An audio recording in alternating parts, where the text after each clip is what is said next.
What a week this was for crypto. Rallies all over the place, alts pumping, BTC major short liquidation candles. This is the stuff that you love to see. This is what bull markets are made of. And again, this is early bull market. This isn't the super exciting time yet. That's still coming down the road here. And now when I look at what happened yesterday, there's a few things that make me go, uh-oh. And there are some positive things that kind of counteract this. And I want everybody to be aware of both of these things. Now, when it comes to BTC, we had a nice major surge yesterday, breaking 48K, got all the way up to 48.3, and then we got met with some swift rejection. All right, we got pushed down all the way down to the high 46K range. It happens. We're testing some of these very strong areas in terms of BTC. And I will say that we had a nice, strong weekly candle. It's the highest close we've had in this market cycle yet, which is great. It's a step in the right direction. We're still in our channel, which is great. We're moving to the upside. All right. We're in the overbought range in terms of the weekly. We're in the overbought range in terms of the daily. A lot of strength in the market right now. A lot of positivity floating around. Now, why this makes me say, uh-oh, the fact that we got rejected at 48.3 is I've said that if we broke 48, we need to set a new cycle high. We need to set a higher high, higher low, higher high, higher low. And it's possible this could be the start of a lower high. All right. And that's not what we want. Now, what makes me think that this isn't necessarily a bad thing, and this isn't necessarily the end of this run yet, is that institutional money is on the heavy buy. Remember how yesterday or what was it? The day before we had the third largest day in spot ETF buying history and net inflows? Well, yesterday was the second largest day. All right, $541 million flowing into BTC. That is a massive amount, and it is a trend that has continued to ascend and show strength. Many of these spot ETFs are on the heavy buy right now.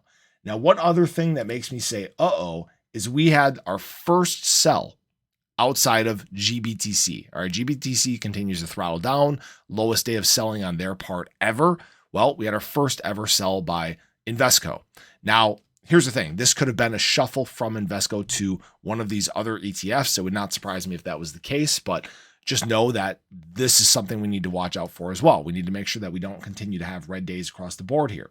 Now, here's the thing. When it comes to BTC, what's floating Bitcoin price this weekend is retail money. All right. No spot ETF trading on the weekends. So today, tomorrow, we have to float BTC probably somewhere in this, 46 to 47K range. Hopefully we can even take a step forward from here, because I'm guessing that next week is probably going to be more of the same, more big buying. All right. That's very exciting, because again, that can set us up towards that 54K range like we talked about. Okay. Now, as always, this is not financial advice. Now, when it comes to ADA showed a lot of strength over the last few days. Massive push up towards 54 cents. We actually broke 54 cents yesterday, and then we got rejected along with BTC. Most of the market kind of feeling a little bit of that retracement as well. We held strong for quite some time. BTC actually corrected down to that high 46K range, and ADA was still above 54 cents. Many alts were still showing strength, which was kind of surprising. Now, what I will say is we talked about what ADA needs to do here. It does, in fact, need to break 56 cents to continue this run that we're on. I saw someone mention that there is big short interest against ADA. There is. All right. Right now, they're pushing back hard. They're trying to keep price suppressed. But the problem is, if BTC continues to run and continues to rally and set new cycle highs, ADA at some point here is going to pop and liquidate a bunch of shorts. And I know I said that we don't have the likelihood of short liquidation candles. Well, it's an ever-moving market. The more shorts that are opened above these ranges, the more potential you have at short liquidation candles. And FOMO is a hell of a drug. All right. Just look at something like, Avalanche. Look at something like Caspa. I think Immutable X was doing something crazy too. Yeah, Immutable IMX. Immutable. Anyways.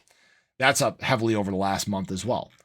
And the thing is ADA hasn't really had its FOMO here in a little bit.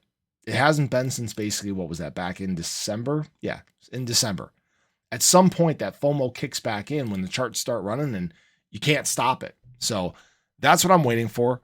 While we have a temporary moment of, I think this next week is going to be very telling. Would not surprise me if we hold strong this weekend, if we can hold these levels, if next week pushes us to new cycle highs. And then really, bull market doors are open. So I appreciate you guys. Hope you enjoyed the video. Show your support below. Catch you in the next one. Take care.